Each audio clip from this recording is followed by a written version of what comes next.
What's a rule that was implemented somewhere that massively backfired? In the 1960s and 1970s, mafia kidnappings were a problem in Italy. Mafias would kidnap someone, usually someone wealthy, hold them for ransom until it was paid, then usually let them go. One of the arguments why kidnappings persisted was that the prison sentences for kidnappers were relatively low. Most were only about 8 years in prison, almost a third of the average sentence for murder. In 1974, the Italian government ramped up the punishments for kidnapping to be equivalent to that of homicide. Take a guess what happened? Kidnappers would receive the ransom payments, then kill their victims. Homicides went up. A lot. British and India hate all the cobras around. They pay Indians a bounty for each dead cobra. Indians breed cobras to make more money. British catch on to this scheme and stop paying Indians, release all the cobras that have become worthless. And there are now more cobras than before. A salon I worked at one day decided to drug test the hair stylists. Out of 12 stylists, 11 failed. The manager texted everybody the next day and told them to come to work. I used to work at a bed, bath, and beyond distribution warehouse. They implemented a point system for attendance and just kept making it more strict. Being 1 to 5 minutes late or leaving within an hour of end of shift got you half a point. Calling out with more than 4 hours notice got you 1 point. Your first no-call no-show, calling out within 4 hours of your scheduled clock in, or being more than 5 minutes late netted you 2 points. You were only allowed 9 points before being fired, and it took a full year for a single point to drop off. So anyone who was going to be more than 5 minutes late just stopped bothering to show up at all, since they would catch 2 points either way. In an effort to cut down on tardiness, they just increased the number of call-outs they had on a daily basis. On top of that, points were only totaled like every 4 months, so every 4 months or so every department would suddenly lose a good portion of their staff. So an already understaffed warehouse that was already behind on the 12-hour turnaround for orders just fell further behind and ended up being more understaffed. In ancient China, there was this guy named Liu Bang, who was a provincial constable or basically a sheriff. One day, he was transporting some prisoners and they managed to escape.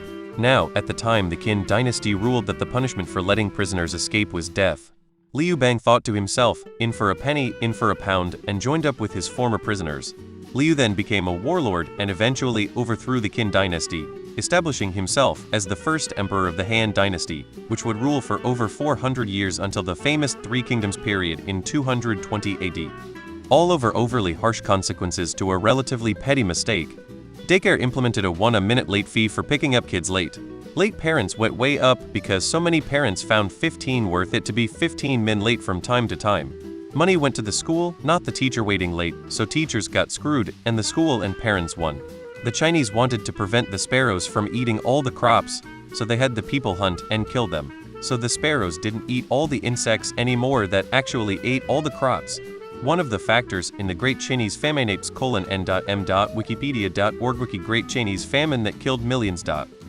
When the software industry was just taking off, and they were looking for ways to demystify it and make it more like production line industry, they started looking at metrics linked to bonuses. One metric they tried was number of lines of code. It's really easy to write 1,000 lines of code to do the job of 2 next. They tried number of bugs you find in your code again, really easy to add in a bunch of bugs to find later, etc.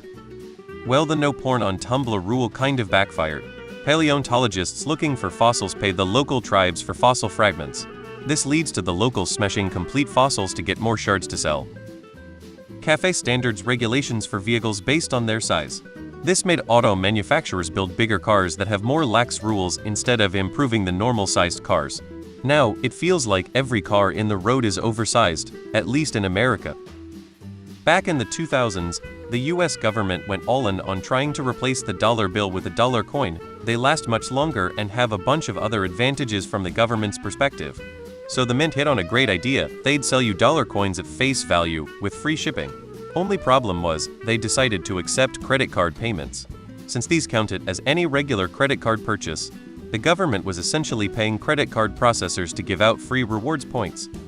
I worked for a company that you would call an automated system to clock in, and we had to use a phone on location, and weren't allowed to use the website to clock in. Either the automated system was down, and the owner had to go to 9 locations to confirm the employees were on site, and then come back when their shift was over.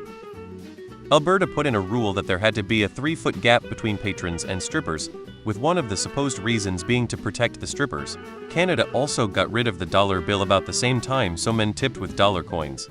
Since you had to maintain the space between patron and stripper, guys started winging dollar coins at strippers, sending some to the ER from being hit so hard or in sensitive places. We worked 2 or 3 days of shifts in a row. We used to have a sick policy that was 9 sick days or 2 occurrences. If you exceeded either of those, you went on the attendance program and couldn't call in sick for a year. Instead of taking just the 1 or 2 sick days needed when they were needed, it became taking 5 days one time and 4 the next. Use it or lose it. They have now gone to just 9 days. No occurrences, so guys just take what they need at the time. No child left behind.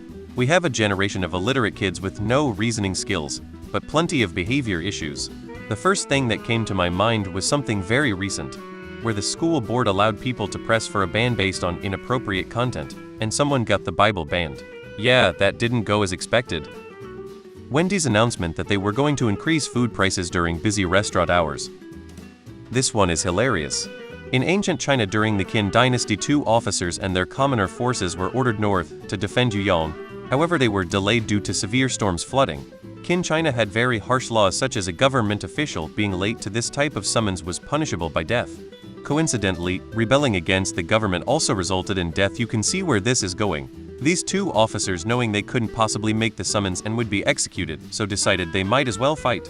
The 2 officers and their forces rebelled against the government and gained a lot of support from the common people from all over China, and amassed quite an impressive army, but eventually lost due to the Qin government soldiers' superiority. From my recollection, this happened a second time under other circumstances with a merchant losing slaves, but after searching I couldn't find it, so I might have misremembered. Here is the story of the 2 generals.